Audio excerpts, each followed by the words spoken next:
Lion's paw touched earth that had been turned and settled, and he knew immediately that death had claimed this space. The scent was unmistakable, not decay, but the particular stillness that follows burial, the way soil smells different when it is closed over something beloved. He lowered his massive head, his mane brushing the disturbed ground, and released a sound that was neither roar nor growl, but something between, something that came from a place deeper than territory or hunger. It was the sound of a father discovering what he already knew but had refused to believe. His cub was beneath this earth. His son would never rise from it.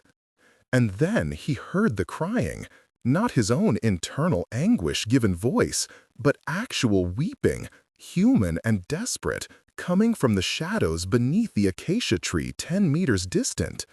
He lifted his head sharply, his eyes adjusting to the dappled shade, and saw what should not have been: a dog, massive and scarred, its body curved protectively around a small human child, who clutched the dog's fur and sobbed into its neck. The dog's eyes met the lion's. Neither moved.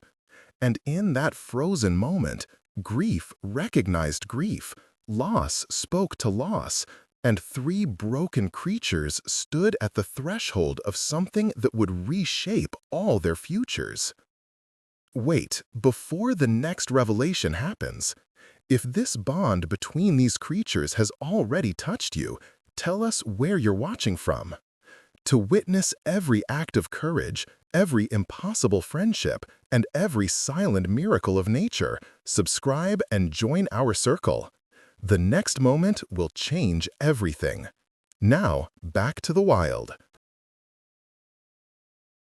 The Masai Mara Conservancy existed in the liminal space between pure wilderness and human habitation, a patchwork of protected lands where lions still roamed, but ranger stations dotted the landscape, where tourists observed from vehicles, but local communities herded cattle along ancient routes.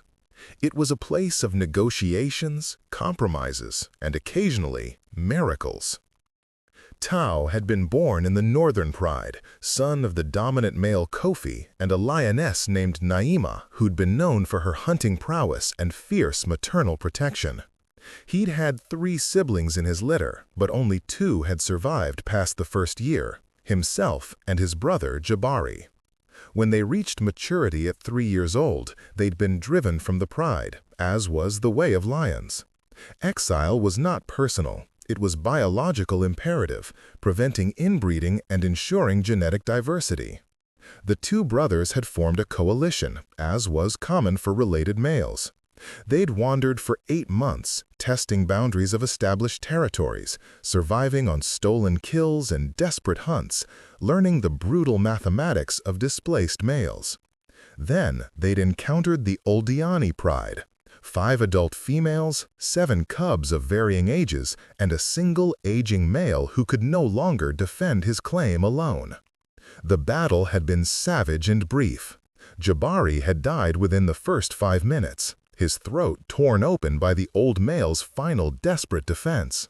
Tao had killed that male in return, his fury and grief combining into lethal efficiency. The lionesses had submitted, as they always did. Survival demanded it. Within 2 months, Tao had mated with all 5 females. Within 4 months, the first of his cubs had been born. Simba had been one of those first cubs, a male, golden-furred and bold, showing promise of his father's size and his mother's intelligence. Tao had watched the cub grow with the detached pride of a dominant male. He didn't nurture like the mothers didn't play or groom or teach directly, but he provided, he defended, he ensured that his territory remained secure so his offspring could thrive. The cub had been 4 months old when the poachers came. They weren't after lions. They'd been hunting elephants, tracking a small family group that had moved through the conservancy. But when the lionesses had investigated the noise of vehicles and humans in their territory, bringing the cubs along as they sometimes did to teach them about threats, the poachers had panicked. Shots fired, chaos erupted. The rangers would later find shell casings, blood trails, and a small golden body that had taken a bullet meant as a warning but had found fatal trajectory. Tao had been 2 kilometers away, patrolling the western boundary. He'd heard the shots, the roars, the screams. He'd run with the explosive speed of a lion protecting pride. But by the time he arrived, the poachers were fleeing and the damage was done. Simba lay in the grass, his mother Zuri standing over him, making sounds that Tao had never heard from her before. Sounds of anguish that seemed too human, too conscious of loss as more than absence. The rangers had arrived within the hour, drawn by the gunfire and radio reports from a tourist vehicle that had witnessed the aftermath. They'd found the pride in chaos, the lionesses agitated and defensive, the remaining cubs hidden in thick brush, Tao circling the small body with his head low and his tail lashing in impotent rage. Dr. Elizabeth Mwangi, the chief conservation officer, had made the difficult decision to remove the cub's body. "We need to document," she'd explained to her team, though her voice was thick with emotion. "Evidence for prosecution. The poachers will claim they never fired near lions, that any deaths were coincidental. We need proof." They'd sedated the pride with dart guns, a necessity to approach safely, though it felt like violation on top of tragedy. They'd photographed the cub's body, documented the bullet wound, collected evidence. And then Elizabeth had done something that protocol didn't require, but humanity demanded. She'd found a spot beneath an ancient acacia tree within the pride's territory and dug a grave. "We can't leave him for scavengers," she'd said to her assistant, James, who'd questioned whether this was appropriate interference. His mother was standing over him. His father was circling. They know he's dead. They deserve dignity in that knowing. They'd buried Simba wrapped in soft cloth, and they'd marked the spot with a small cairn of stones, not obvious enough to attract human attention, but distinct enough that someone returning to this spot would recognize it as significant. Then they'd withdrawn, leaving the still sedated pride to wake and discover the absence. Tao had woken first. His mind had been fogged with chemical after-effects, but his nose worked perfectly. He'd smelled his pride, safe, present. He'd smelled humans, departed. He'd smelled death and absence. His son's body was gone. Only the scent remained, concentrated in one spot beneath the acacia tree. He'd gone to that spot and found the disturbed earth. He'd understood, in whatever way lions understand such things, what had happened here. The humans had taken his cub's body and put it beneath the ground. His instinct said this was wrong. Bodies should be eaten or left to return to the cycle through scavengers. His experience of grief, however, said something else. It said this spot mattered. It said his son was here, in some way that transcended flesh and breath. For 3 days, the pride had remained near the burial site. The lionesses had brought the surviving cubs to the spot, letting them sniff the disturbed earth, perhaps teaching them about loss, perhaps processing their own grief through proximity. Tao had maintained his patrol pattern, but he'd return to the acacia tree 4, 5, 6 times each day, always pausing, always lowering his head to the ground. On the 4th day, the pride had moved on. They had to. Survival demanded it. Prey animals had to be hunted, water sources accessed, the business of living attended to despite the weight of loss. The lionesses had led the cubs away. Tao had followed, but more slowly, looking back at the acacia tree until it disappeared behind the rolling grassland. That had been 6 weeks ago. Now, Tao was returning.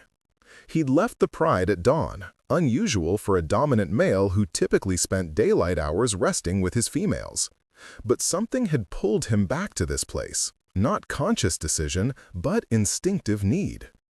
Animals didn't have funerals. They didn't maintain graves or perform remembrance rituals.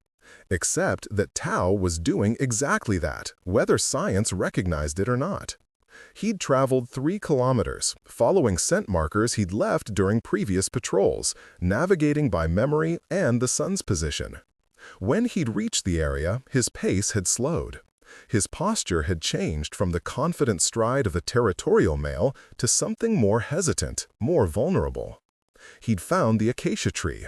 He'd found the disturbed earth, slightly more settled now, with small shoots of grass beginning to break through. He'd touched his paw to it. He'd lowered his head. And he'd made that sound of grief. That's when he'd heard the crying. The stray dog that lay beneath the acacia tree had once had a name, though he'd forgotten it in the years since his abandonment. He'd been born in a Maasai village, one of dozens of semi-wild dogs that existed on the periphery of human settlement. Tolerated for their rodent control and guard instincts, but never quite pets, never quite wild.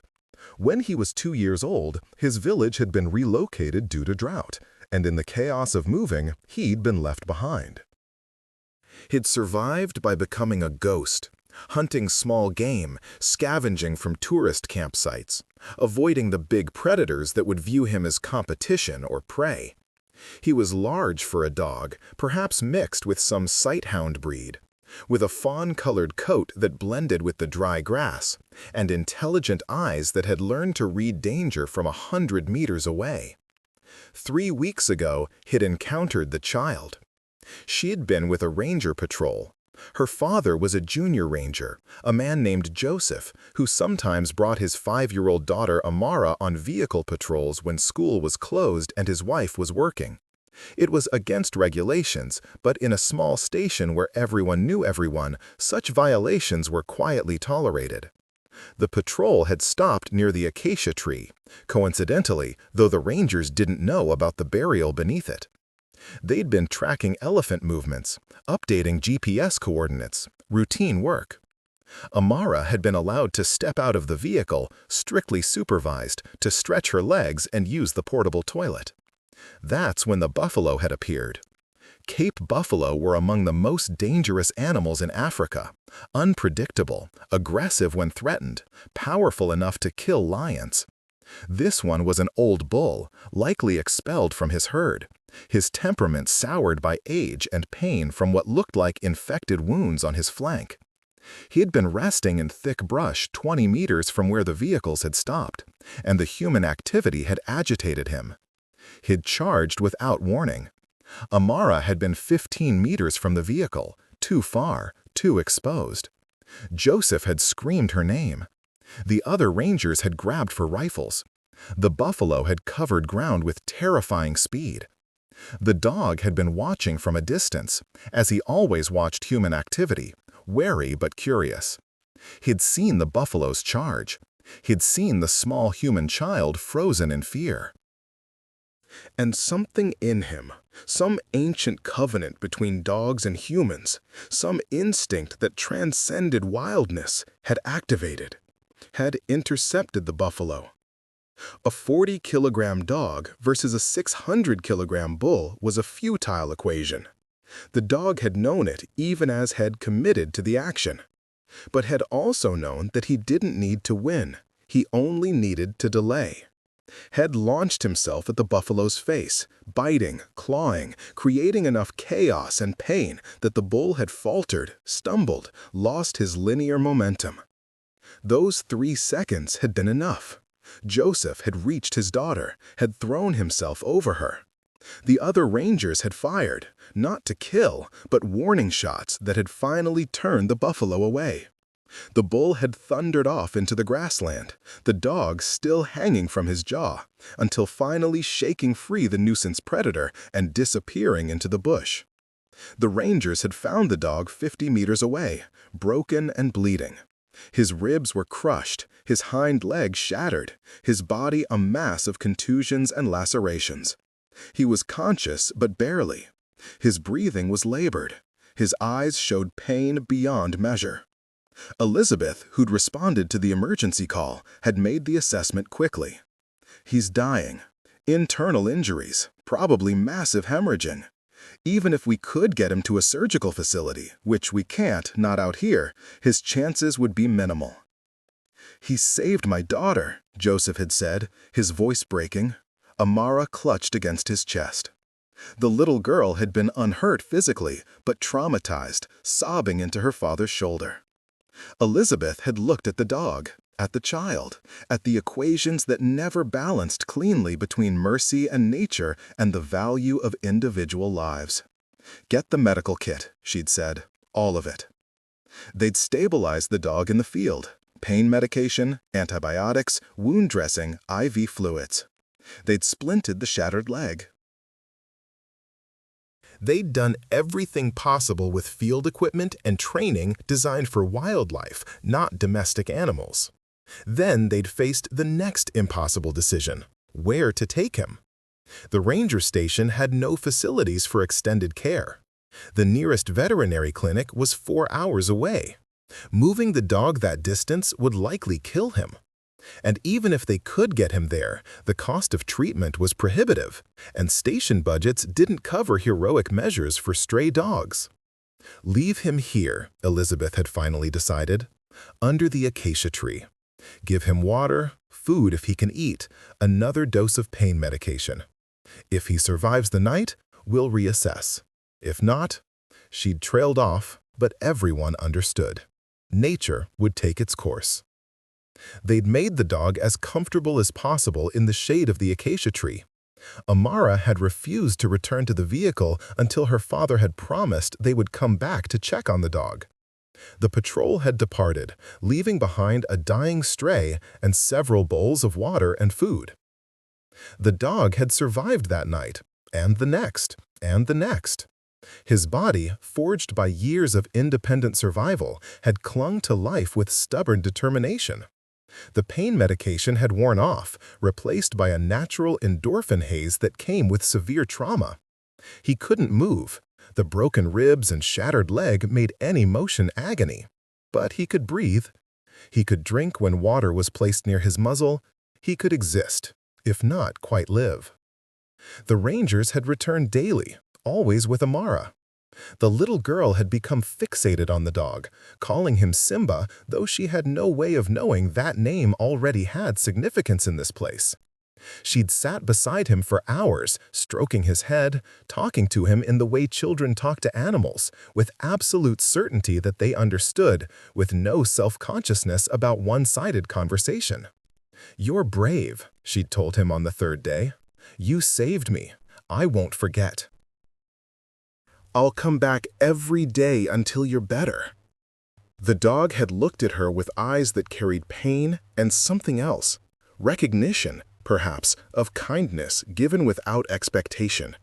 Dogs knew about loyalty, about protecting those who couldn't protect themselves. This small human understood that too. By the end of the second week, the dog could sit up. By the end of the third week, he could stand, though his shattered leg hung useless and his ribs still screamed with every breath. He couldn't hunt, he couldn't travel. He existed in the small radius around the acacia tree, dependent on the daily visits from rangers, from Amara, from the humans who decided his life had value because of one moment of courage. On the morning of Tao's return, Amara had convinced her father to bring her to check on the dog despite the early hour. She'd been worried. The dog had seemed weaker yesterday, less responsive. Joseph had agreed, though he'd privately wondered if they would find the dog dead and have to help his daughter navigate that loss. They'd arrived to find the dog alive but clearly declining. The initial improvement had plateaued. His body was fighting infections, dealing with healing that required resources he couldn't hunt to obtain. He was starving slowly, despite the food the rangers brought. His body needed more than they could provide. Amara had sat beside the dog, and she'd begun to cry. Not the explosive sobbing of acute fear, but the softer, deeper crying of a child beginning to understand that love and will weren't always enough to prevent loss. She'd put her arms around the dog's neck, and she'd whispered to him about all the things she'd wanted to show him: her village, her toys, her mother's cooking. The dog had leaned into her embrace, his own eyes closing, his breathing labored but steady. He was dying. He knew it. She knew it. And in the way that animals and children sometimes perceived things adults had forgotten how to see, they shared that moment of knowing. Joseph had stood 10 meters away, giving them space, his rifle across his chest, not because he expected danger, but because this was the Mara, and a ranger was always armed. He'd been looking at his daughter and the dying dog when he'd seen the lion approaching. "Amara," he'd said, his voice tight with controlled fear. "Very slowly, very quietly, come to me, now." But Amara hadn't heard him. She'd been crying into the dog's fur, her world contracted to grief and the warm body beneath her hands. And the dog had heard the lion, had smelled him, but couldn't move, couldn't flee, couldn't do anything but lift his head and meet those amber eyes with his own brown gaze. Joseph had raised his rifle. His finger had moved to the trigger. The lion was 20 meters away, now 15, his body low, his eyes fixed on the small human shape beneath the acacia tree. A perfect stalk, a vulnerable target. Every instinct screamed for Joseph to fire a warning shot, to scare the predator away, to grab his daughter and run. But something stopped him. Perhaps it was the lion's posture, purposeful but not hunting. Perhaps it was the lack of tension in the massive body. Perhaps it was simply that he'd spent 20 years in lion country and had learned to read intention in the way predators moved, and this movement didn't speak of attack. The lion had reached the disturbed earth beneath the acacia tree. He'd touched his paw to it. He'd made that sound, grief made audible. And then he'd seen the dog and child. Three creatures looked at each other. The lion mourning his cub, the dog dying from injuries sustained protecting a human, and the child crying for the dog who'd saved her. 3 points of loss and love and loyalty, forming a triangle that shouldn't exist, but did, that defied every rule of predator and prey and human interference in wild spaces. Tao's first instinct was territorial. There were intruders at his cub's grave. His second instinct was predatory, a vulnerable dog, an even more vulnerable child. His third instinct was something else, something that overrode the others: recognition. This was a place of mourning. These were creatures in pain, and grief, in whatever form it wore, deserved respect. He sat down, not lying down, that would be submission or relaxation, but sitting in that sphinx-like posture cats adopted when alert but not aggressive. He was 3 meters from the dog and child, close enough that Joseph's finger tightened on the trigger, far enough that immediate attack was unlikely. The dog had stopped breathing heavily.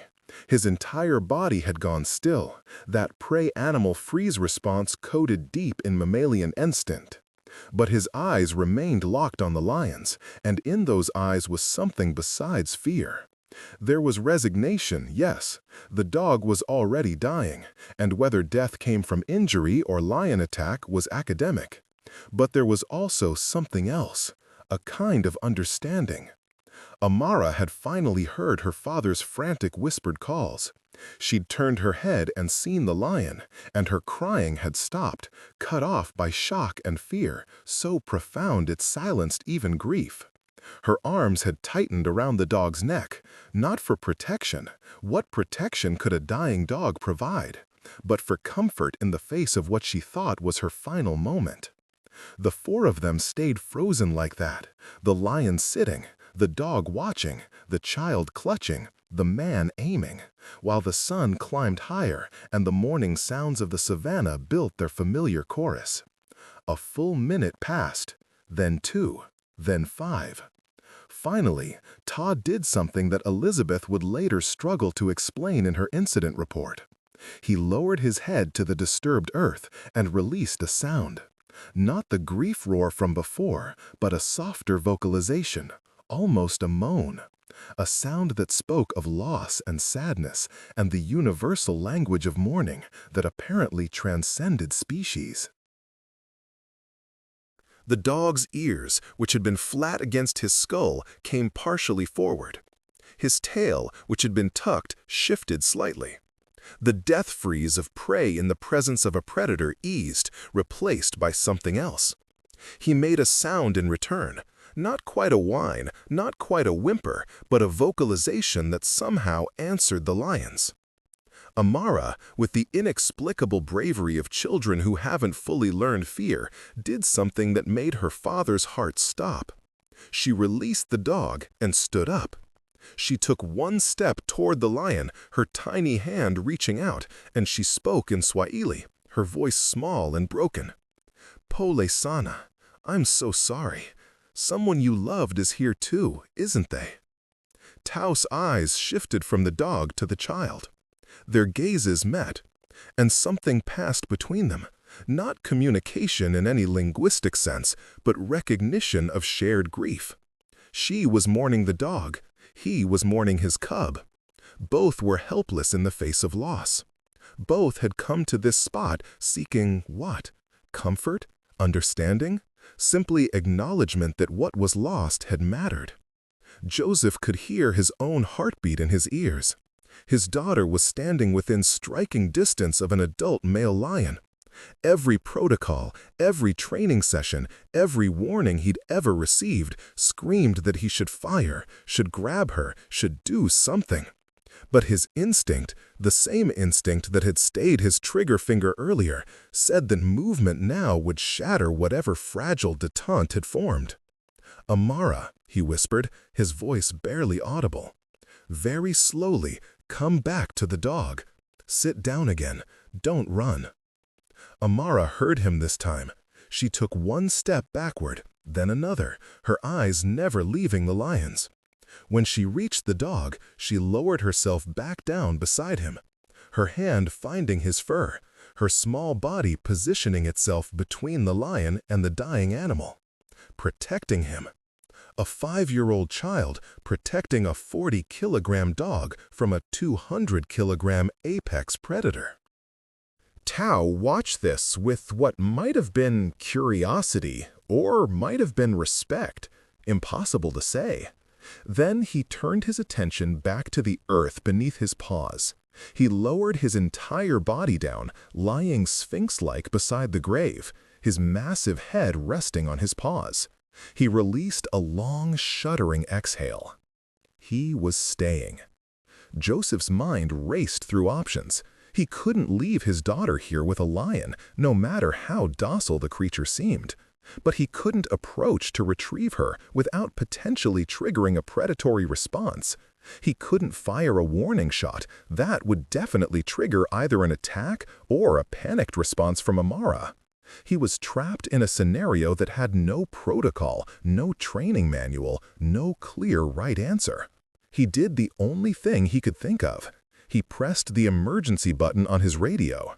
Code red at GPS coordinates. He rattled off the numbers with forced calm.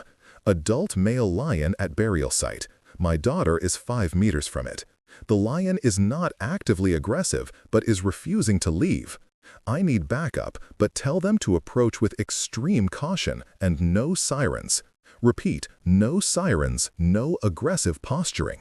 This situation is unprecedented. The response came within seconds. Elizabeth's voice, sharp with alarm. "Joseph, get your daughter out of there, now!" "I can't," he said simply. "Any aggressive movement might trigger an attack. The lion is mourning, I think. It's at the burial site where we put the cub. It's not hunting behavior. It's something else." There was silence on the radio. Then, "I'm 15 minutes out. Do not engage. Keep the radio on but silent. I want to hear everything." Joseph clipped the radio to his belt, the channel open. And then he did something that defied all his training. He sat down on the ground. Not close to his daughter, he was still 10 meters away, but making himself lower, less threatening, less like a standing human with a rifle, and more like another creature sharing space. The sun climbed higher. The heat began to build. And beneath the acacia tree, 4 beings sat in vigil. A lion mourning his cub, a dog dying from his wounds, a child crying for them both, and a father trying to protect his daughter while respecting something he didn't understand but recognized as sacred. The proposition, though none of them could have articulated it, had formed. This was a space of grief. These were creatures bound by loss. And somehow, in ways that made no biological sense but perfect emotional sense, that bound them to each other. Part 2. The Labyrinth of Instinct. Elizabeth arrived in 14 minutes, breaking every speed regulation on the Conservancy's dirt roads. She brought 2 other rangers, a tranquilizer rifle, and a plan she'd formed during the frantic drive. But when she crested the rise and saw the scene beneath the acacia tree, every element of that plan evaporated. The lion was lying beside the small cairn, his body relaxed but his eyes open and alert. The dog was propped against the tree trunk, clearly weak, his breathing visible even from 50 meters. The child was sitting between them, not touching the lion, but close enough that she could have reached out and touched him if she'd wanted. And Joseph was sitting on the ground 10 meters away, his rifle lowered, his posture suggesting he was guarding not against the lion, but against any other threats that might disturb this impossible gathering. Elizabeth parked the vehicle 30 meters away and sat motionless, watching, her mind trying to process what she was witnessing. She'd spent 15 years studying African lion behavior. She documented territorial disputes, infanticide, pride dynamics, hunting strategies. She'd seen lions kill dogs, kill humans who'd gotten too close, kill anything that threatened their cubs or challenged their territory. She'd never seen anything like this. "Talk to me, Joseph," she said quietly into the radio. "How long has he been there?" 43 minutes, Joseph replied, his voice barely above a whisper. "He came to the burial site. We were already here with Amara, checking on the dog. The lion saw us, approached, seemed like he might attack. Then he stopped. He went to the grave. He's been lying there since, making sounds I've never heard from a lion. Not aggression, something else. The child, Amara spoke to him, told him she was sorry for his loss. Elizabeth, I know how this sounds, but I swear she recognized what he was doing here, and he seemed to recognize that she was grieving too." Elizabeth wanted to dismiss this as anthropomorphism, projection, the human tendency to assign emotional complexity to animal behavior. But she was also a scientist who'd learned that dismissing observations because they didn't fit existing models was how discoveries got missed. "I'm going to approach," she said, slowly. "If he shows any sign of aggression, if his body language changes at all, you fire a warning shot over his head. Not at him unless absolutely necessary, but close enough to scare him off." "Understood." Elizabeth stepped out of the vehicle with deliberate slowness. She was unarmed, except for the tranquilizer pistol at her belt. She'd made the conscious choice to leave the rifle in the vehicle. Approaching with obvious weapons might provoke exactly the response they were trying to avoid. She walked forward, with her body angled slightly away from the lion, her gaze not directly meeting his, submissive posturing in big cat language, signs of non-aggression. The lion's head came up as she approached, his ears forward, his body tensing slightly. Elizabeth stopped immediately. "Pole, Rafiki," she said softly in Swahili, then in English. "I'm sorry, friend. I'm not here to disturb you." She had no idea if tone carried meaning to lions, but she proceeded as if it did. "I need to get the child. Just the child. Then we'll leave you in peace." The lion's eyes tracked her, but he didn't move from his position beside the grave. Elizabeth took another careful step, then another. She was 20 meters away now, close enough to see the details. The fresh scars on the lion's flank from some recent territorial dispute, the silver starting to show in his mane, the way his eyes kept moving between the child, the dog, and the disturbed earth beneath his body. "Amara," Elizabeth called softly. "Sweetheart, can you hear me?" The child's head turned. Her face was streaked with tears, her eyes red from crying. "Dr. Mwangi," she said, her voice small and frightened, but not hysterical. "The dog is dying, and the lion is sad. His baby is buried here, isn't it? That's why he came." Elizabeth felt her throat tighten. The child had made the connection. Whether correctly or not, she'd understood that this was the burial site of the cub killed 6 weeks ago, and that the lion was the father. "Yes, sweetheart, his son is buried there. And I know you want to stay with the dog, but I need you to come to me. Your father needs you safe." "But who will stay with them?" Amara asked, with the unassailable logic of a 5-year-old. "Someone should stay. They're both so sad. Nobody should be sad alone." The statement hit Elizabeth with unexpected force. Nobody should be sad alone. It was childish reasoning. It was also profound truth. And it crystallized something she'd been circling around since she'd arrived. This wasn't a predator situation. This was something else entirely. "I'll stay," Elizabeth heard herself say. "I'll sit with them, but you need to go to your father. Please, Amara, for me." The child considered this with visible deliberation. Then she looked at the dog, stroking his head one final time. "I'll come back tomorrow," she whispered to him. "I promise. You have to stay alive until tomorrow." The dog's tail moved slightly. Acknowledgement or coincidence? Impossible to say. Amara stood up slowly, keeping her body low and non-threatening, the way she'd seen her father move around wild animals. She walked toward Elizabeth with careful steps, not running, not making sudden movements. When Amara reached her, Elizabeth wanted to snatch her up and run to the vehicles. Instead, she took the child's hand and walked backward with the same slow deliberation with which she'd approached. The lion watched but didn't move. His eyes followed the child's departure, then returned to the grave beneath him. Joseph met them halfway, sweeping Amara into his arms, his body shaking with relief and residual fear. "Never again," he muttered into her hair. "Never, ever again." But Elizabeth's attention was still on the scene beneath the acacia tree. The lion was making that sound again, the low, mournful vocalization. And the dog, impossibly, was answering. They were communicating something, these two species that should have been predator and prey, that should have had no common language. But grief, apparently, was universal.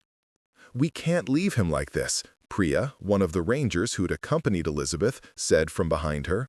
"The lion, I mean. He's in the middle of Conservancy. Tourist vehicles could come through here. Children could wander close. He's grieving now, but grief doesn't override instinct. He's still a predator." "We're not tranking him unless he becomes a threat," Elizabeth said firmly. "And we're not moving him. This is his territory. This is his cub's grave. He has every right to be here." "And the dog?" Elizabeth looked at the dying stray, at the way he'd positioned his body facing the lion despite his obvious weakness, at the inexplicable vigil these two creatures were maintaining. "We keep doing what we've been doing. Bring water, food, medication, daily checks.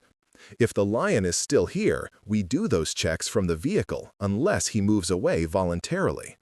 "That could be days," James, the other ranger, protested. "We can't maintain that level of monitoring indefinitely." "Then we maintain it as long as we can," Elizabeth snapped, her patience fraying. "Something is happening here that we don't understand. I'm not willing to destroy it out of convenience." She'd said almost the same thing in a different context years ago, watching a lion and tiger form an impossible partnership. She seemed to be making a career out of respecting the inexplicable. Over the following days, a pattern emerged. Tao didn't leave the gravesite. He allowed the rangers to approach, cautiously, in vehicles, with Joseph operating a long-poled water delivery system, but he didn't move away. At night, they could hear him roaring, not the territorial claims he'd made before, but something else. Grief given voice, loneliness made audible, loss echoing across the grassland. The dog, whom everyone had now adopted Amara's name for, Simba, creating a strange poetry in the overlap, showed marginal improvement in the presence of the lion. He could drink more readily, having water nearby that the rangers left in quantities sufficient for 2 animals. He could eat, picking at the food brought for him, though his shattered body could process only small amounts. He couldn't walk, couldn't hunt, couldn't do anything but exist in that small radius beneath the tree. But he existed, stubbornly, as if he'd found a reason to keep fighting that he hadn't had before. And the lion seemed to tolerate him. More than tolerate. Tao would leave briefly at dawn and dusk to drink from the nearby waterhole, to make kills in the surrounding territory. He'd drag these kills close enough to the acacia tree that scavengers could find them easily, and Elizabeth noted that the dog was able to pull off small pieces of meat when the scavengers left scraps behind. It wasn't intentional feeding, surely not, but it was effective provision nonetheless. On the 3rd day, something remarkable happened. A group of hyenas, drawn by the smell of the lion's recent kill, approached the acacia tree. The lion was away at the waterhole. The dog was alone, vulnerable, unable to flee or fight. The hyenas circled, whooping, clearly planning to attack the helpless dog. Tao heard them from 200 meters away. His roar split the morning air, pure fury, territorial challenge, the sound of a dominant male defending his claim. He charged back to the acacia tree at full speed, and the hyenas scattered before he'd even reached them. He didn't pursue. He simply returned to his position beside the grave, his body positioned between the dog and the direction the hyenas had fled. Elizabeth reviewed the footage from the trail camera she'd installed. "He defended the dog," she said to her assembled team that evening. "Actively, deliberately defended him. That's pride behavior. That's what lions do for pride members. But this isn't his pride, and that's not even his species." "Maybe he's guarding the grave and the dog just happens to be there," James suggested. "Then why position himself between the threat and the dog rather than between the grave?" Priya countered. "He specifically put himself where he could intercept an attack on the dog." "Maybe the dog reminds him of his cub," Kedar, the senior ranger who'd driven in to consult, offered. "Similar size, similar vulnerability. Maybe his paternal instinct is transferring." They were all theories. None felt quite adequate to explain what they were witnessing. Amara returned daily, as promised. Joseph brought her in the vehicle, parking at the safe distance they'd established, allowing her to watch the lion and dog through binoculars. On the 5th day, Tao was away hunting when they arrived, and Amara begged to be allowed to sit with the dog again. Joseph looked at Elizabeth, who'd accompanied them. "Lion could return," he said. "I'll stay with her," Elizabeth replied, armed, alert. 10 minutes, no more. They approached together, Elizabeth's hand on her tranquilizer pistol, her eyes scanning constantly for Tao's return. Amara sat beside the dog and stroked his head, talking to him in the endless stream of consciousness way children did. The dog's tail wagged, weakly but unmistakably. His eyes brightened. He licked Amara's hand with his dry tongue. "You're getting better," Amara told him with absolute conviction. "The lion is helping you. He keeps you safe at night. That's what Dr. Mwangi said. You're not alone anymore." The dog looked at the child with eyes that carried something beyond simple animal response. Recognition, gratitude, love, perhaps, if dogs could love children who'd shown them kindness. He made a sound low in his throat, not pain, but contentment, the sound dogs made when they were perfectly at peace. When Tao's roar sounded from the east, announcing his return, Elizabeth and Amara retreated immediately. They were back at the vehicle when the lion emerged from the grassland, dragging a freshly killed warthog. He brought it to within 20 meters of the acacia tree, then returned to his position beside the grave. "He brought breakfast," Amara said, watching through the binoculars. "For Simba. He brought him breakfast." Elizabeth wanted to argue that it was coincidence, that the lion had simply chosen that spot to eat, that any benefit to the dog was incidental. But she couldn't make herself say it, because increasingly the evidence suggested otherwise. Over the following week, the bond between lion and dog deepened in ways that left the research team struggling for vocabulary. They weren't friends. That was too human, too laden with implications of conscious choice and emotional complexity. They weren't packmates or pride members. Their species didn't operate that way. They weren't even symbiotic in the traditional ecological sense. They were simply together. Two creatures sharing space, sharing grief, sharing the simple presence of another being who understood what it meant to suffer and endure. The dog's health stabilized. He wasn't healing, the injuries were too severe for full recovery, but he stopped declining. He could sit up for longer periods. He could drink and eat without assistance. His eyes regained some of their former alertness. And Tao stopped being just a grieving father. He resumed some semblance of normal routine, hunting, patrolling, occasionally scent-marking the acacia tree as part of his territory. But he always returned to the gravesite. He always positioned himself where he could see the dog. He always, without fail, roared into the night, and the dog always answered with his quiet howl, and their voices merged into something that sounded less like loneliness and more like companionship. On the 12th day, Tao brought the dog something extraordinary. A live hare, injured but alive, deposited carefully at the dog's feet. The dog, who'd been too weak to hunt, who'd been surviving on scraps and ranger provisions, looked at this gift with visible astonishment. His prey drive activated. He killed the hare with one weak bite, then ate, his body responding to fresh kill in ways that no amount of human-provided food had achieved. "He's teaching him to hunt again," Priya breathed, watching the footage. "Or at least reminding him how. That's what lionesses do with cubs. They bring them wounded prey to practice killing." "But he's not a cub. He's not even a lion," James protested. "And yet," Elizabeth said, the phrase that had become her mantra for this entire impossible situation. The question that haunted her, that kept her awake reviewing footage and notes into the early morning hours, was simple. Why? What evolutionary advantage did this bring Tao? What instinct was being served by protecting a dying dog? How did this behavior support survival or reproduction or any of the imperatives that supposedly drove animal behavior? She had no answer, only observations of something that existed despite violating every model she'd learned. By the end of the second week, word had spread through conservation communities about the lion and the dog at the gravesite. Requests for observation permits flooded in. Documentary filmmakers, wildlife photographers, behavioral scientists, everyone wanted to witness this phenomenon firsthand.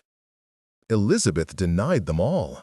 "This isn't a zoo exhibit," she'd snapped at one particularly persistent National Geographic producer. "This is a lion mourning his cub and apparently adopting a dog as a companion in that grief. Observers will change the dynamic. I won't risk it." But she couldn't maintain isolation indefinitely. The Conservancy had stakeholders, donors, oversight committees. They wanted documentation, they wanted data, they wanted the public relations benefit that came with miraculous animal stories. Eventually, concessions would have to be made. The hyenas tried again on the 16th day. This time, they came in larger numbers, 9 adults, emboldened by hunger and the knowledge that Tao was often away from the site for hours at a time. They approached while the lion was away hunting, circling the acacia tree with obvious intent. The dog saw them coming. He tried to stand, to fight or flee, but his shattered leg collapsed beneath him.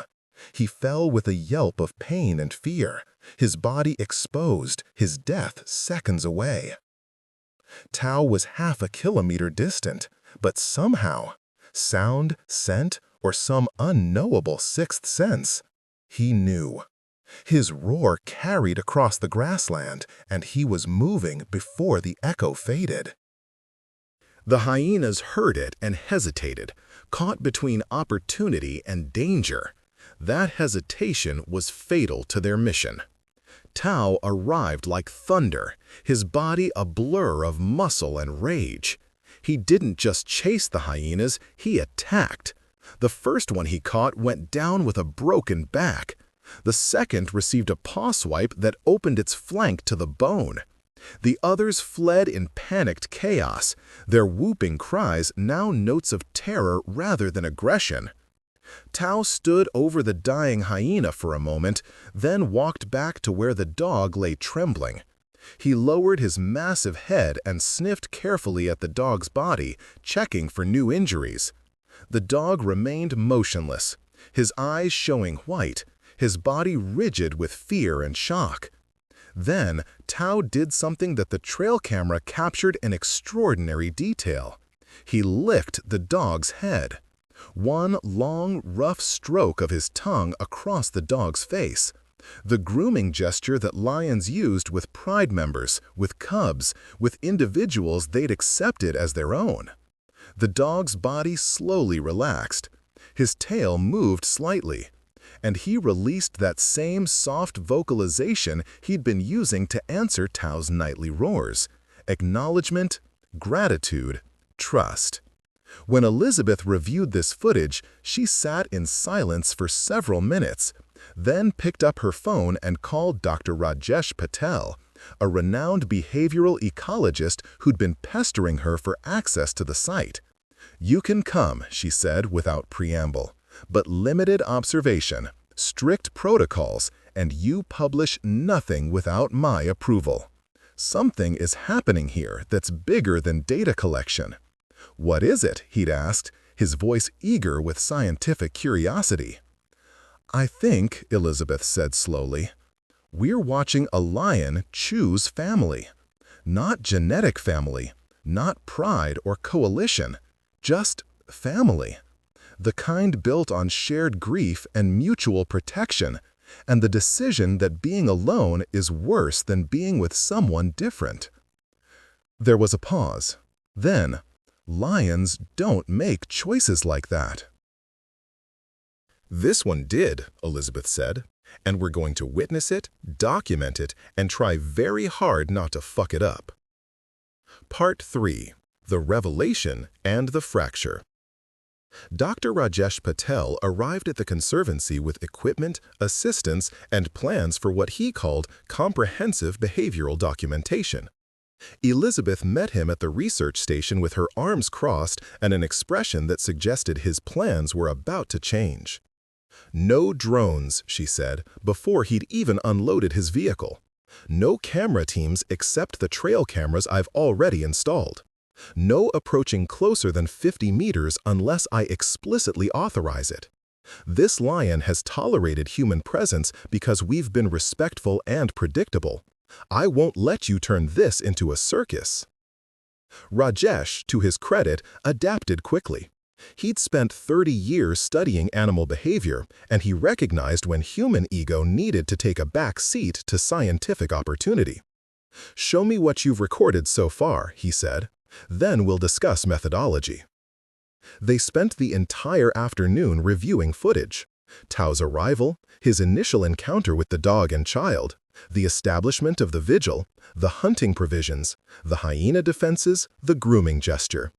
Rajesh watched in silence, occasionally asking for replays, his expression cycling through skepticism, fascination, and eventually wonder. "This shouldn't be possible," he said finally. "Every model of lion behavior says territorial males don't invest energy in non-pride individuals. They don't adopt, they don't provide for unrelated animals, especially not different species. This violates fundamental predictions about resource allocation and survival strategy." "And yet," Elizabeth said. "And yet," he echoed. "How is the dog's health?" "Stable but not improving. The shattered leg won't heal properly. There's too much damage.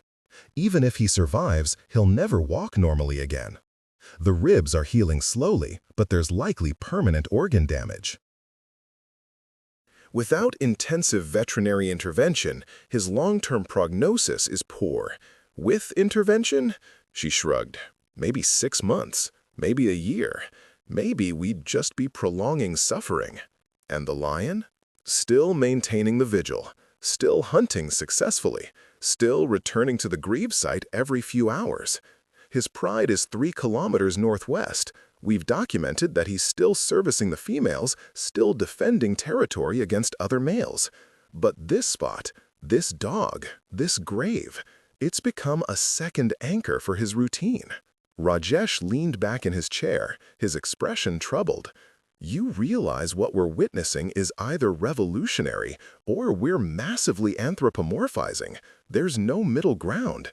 Either lions have emotional capacity we fundamentally underestimated, or we're projecting human patterns onto coincidental behavior. Look at the grooming footage again, Elizabeth said, pulling it up. Tell me that's coincidence. Tell me a lion accidentally licked a dog's head in the exact gesture used for pride bonding. They watched it together. The deliberate lowering of Tao's head, the careful tongue stroke, the dog's response. Rajesh shook his head slowly. I can't, he admitted. That's intentional social bonding behavior. That's a lion accepting a dog as something. Packmate? Pride member? Companion? We don't have adequate terminology, but it's deliberate. Over the following days, Rajesh set up what he called minimally invasive observation protocols, additional trail cameras at various angles, acoustic monitors to record vocalizations, even a telescope positioned on a distant ridge that allowed visual observation without proximity. The goal was comprehensive data without disturbing the subjects. What they documented over the next 2 weeks was extraordinary. Tao's behavior toward the dog had evolved from tolerance to active care. He brought kills close enough for the dog to access. He positioned his body to provide shade during the hottest hours. At night, he moved closer until his massive body was within 3 meters of the dog, close enough to share body heat, close enough to provide immediate defense if threats appeared. The dog, for his part, had begun to show remarkable resilience. His appetite improved. He became more alert, more responsive. He still couldn't walk, but he could drag himself short distances using his front legs. He began to groom himself more, a sign that he was investing energy in something beyond mere survival. And the communication between them deepened. They developed a vocabulary of sounds. Tao's low rumbles that preceded his departures to hunt, the dog's answering whine that seemed to acknowledge. Tao's warning growl when potential threats approached, the dog's immediate stillness in response. The nightly call and response roaring and howling that had become routine. They're functioning as a unit, Priya observed, watching the screens. Not pride structure, not pack structure, but something else. Each responding to the other's signals, each adjusting behavior based on the other's state. That's cooperative living. Amara continued her daily visits, though always from the vehicle now that researchers were present. She watched through binoculars, talking to Elizabeth about what she saw. The lion is teaching Simba to be brave, she said one afternoon. When the birds come too close, Simba used to be scared. Now he watches the lion, and the lion just ignores them, so Simba ignores them too. It was a 5-year-old's interpretation, but it was also accurate behavioral observation. The dog was learning from the lion, not hunting techniques or territorial behavior, but something more fundamental: confidence. The knowledge that having a protector allowed you to conserve energy for things other than constant vigilance. On the 23rd day, something changed. The lionesses from Tao's pride appeared at the edge of the Acacia Grove territory. There were 5 of them, as there'd been since Tao had taken control, their adolescent cubs hanging back in the grassland. They'd come looking for their pride male, following scent markers and vocalizations that said he was spending unusual amounts of time in this area. Zuri was among them, the mother of the dead cub, the female who'd stood over Simba's body making sounds of anguish. She approached the acacia tree first, her body language cautious but purposeful. She could smell Tao, could see him lying beside the disturbed earth. Her own grief for her lost cub was still evident in her behavior. She moved more slowly than the others. Her eyes carried a dullness that hadn't been there before the shooting. She reached the gravesite and lowered her head to the earth, sniffing carefully. She made a sound, a low, questioning vocalization. Tao stood and approached her, and they touched noses in the greeting gesture of Pride members. For a moment, they stood close, two parents at their child's grave, sharing something that transcended the typical male-female dynamic of lion prides. Then Zuri saw the dog. Her reaction was immediate and instinctive. This was prey, injured prey, easy prey. She'd been a hunter for 7 years, had killed hundreds of animals, had fed her cubs with her kills. The sight of a helpless dog triggered every predatory instinct. She dropped into a stalk, her body lowering, her eyes fixing on the target. Tao's response was instantaneous. He moved between Zuri and the dog, his body blocking her line of approach, his rumble a clear warning. No. Zuri stopped, confused. This was wrong. Pride males didn't defend prey from their females. Males ate first from kills, but they didn't prevent kills from happening. Her confusion manifested in a questioning vocalization, almost a whine. Tao's response was firmer. He stepped toward her, not attacking, but definitely pushing her back, his body language saying in unmistakable terms, "This dog is protected." Not food, not prey, mine. The other lionesses had arrived by now, and they too had seen the dog.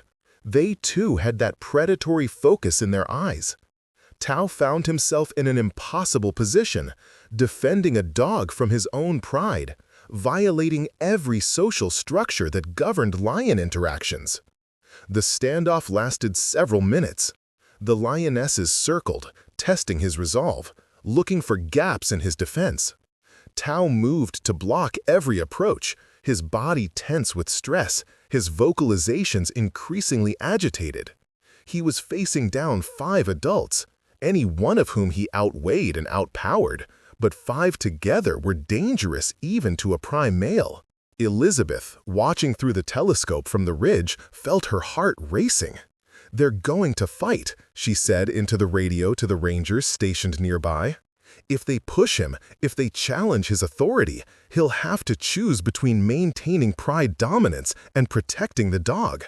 Either choice destroys something." But the lionesses were reading his body language too. They recognized the seriousness of his defense. And perhaps they also recognized something else, that their pride male was displaying the same protective behavior toward this dog that he displayed toward cubs. Not food, family. Slowly, one by one, the females backed off. Not submission exactly, but acceptance. If this strange dog was important to their male, if defending it was worth violating normal hunting behavior, then they would respect that boundary.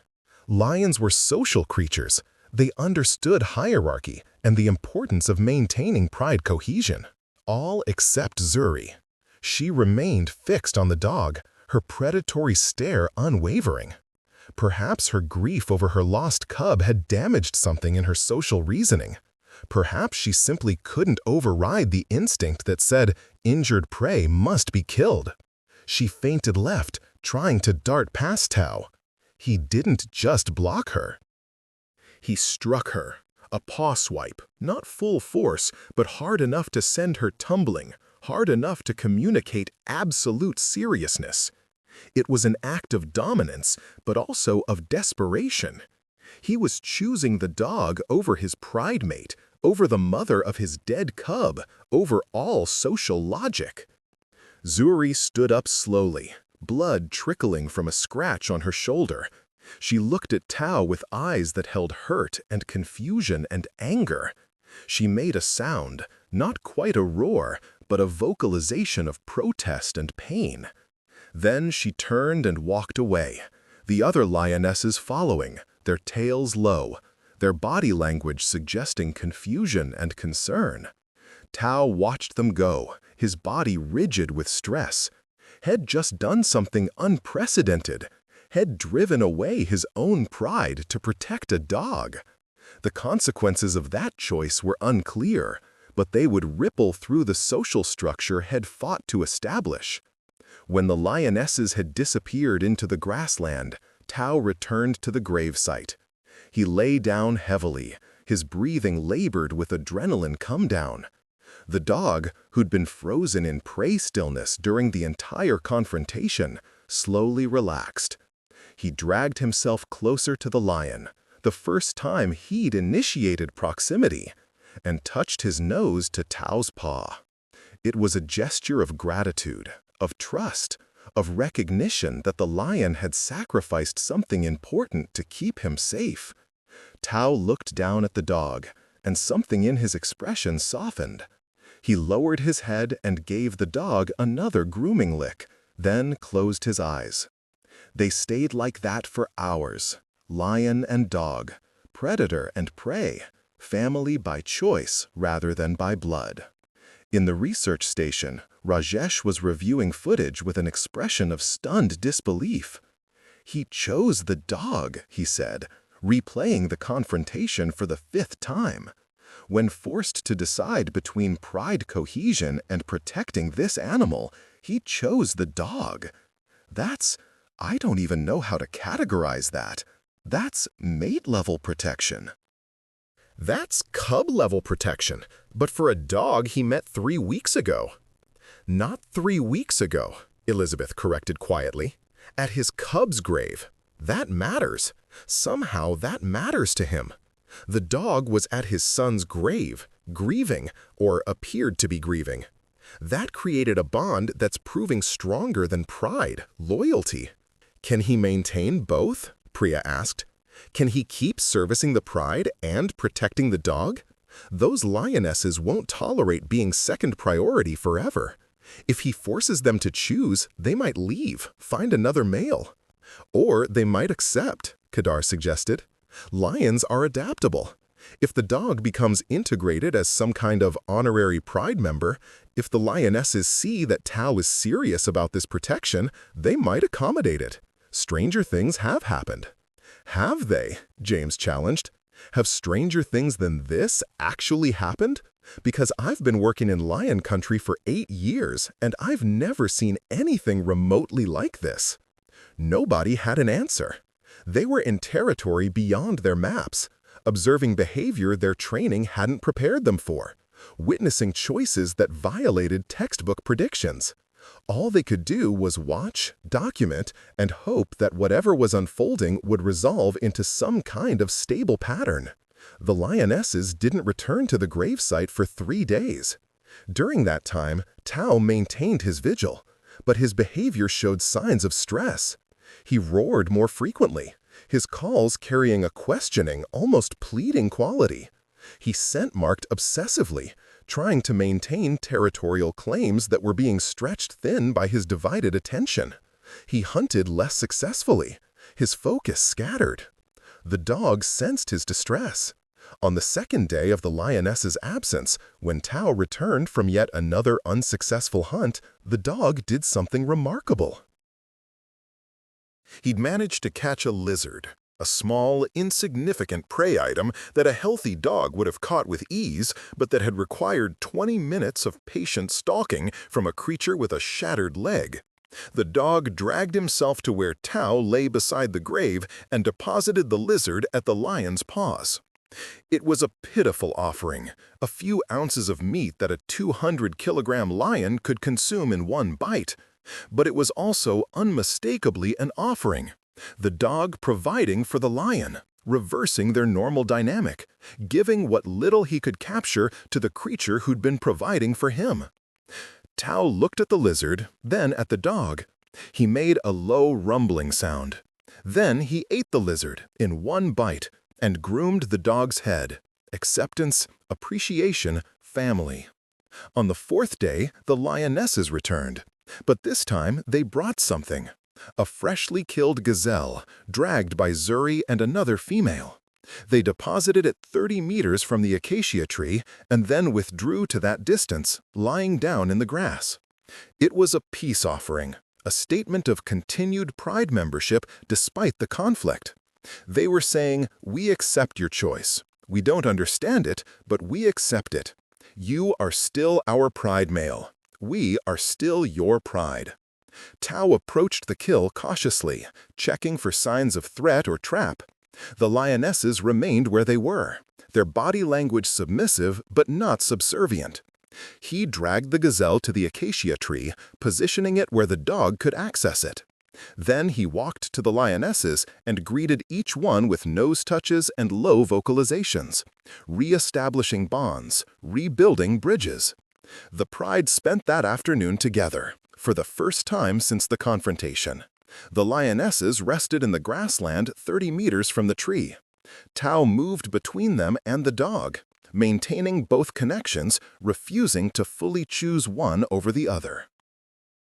The adolescent cubs played at the periphery, their young energy not yet constrained by the social complications affecting the adults. And the dog watched it all from his spot against the tree trunk, his eyes alert, his body relaxed. He'd been accepted, it seemed, not as prey, as something else. Something that didn't have a name in lion society, but that was real nonetheless. Amara, watching through binoculars from the vehicle, clapped her hands with delight. "The lion ladies came back," she exclaimed to Elizabeth. "They brought Simba dinner. They're all friends now." "It's more complicated than that," Elizabeth started to explain, then stopped. Because maybe it wasn't. Maybe a 5-year-old's interpretation was the most accurate. They'd fought, they'd reconciled, they were finding a way to be together despite the complications. Family, in whatever form, finding its own balance. That night, the Pride roared together for the first time in weeks, a coordinated vocalization of territorial claim and group cohesion. And between the powerful roars of lions, a quieter sound wove itself, the howl of a dog finding his voice among theirs, adding his note to their chorus. It shouldn't have worked, but it did.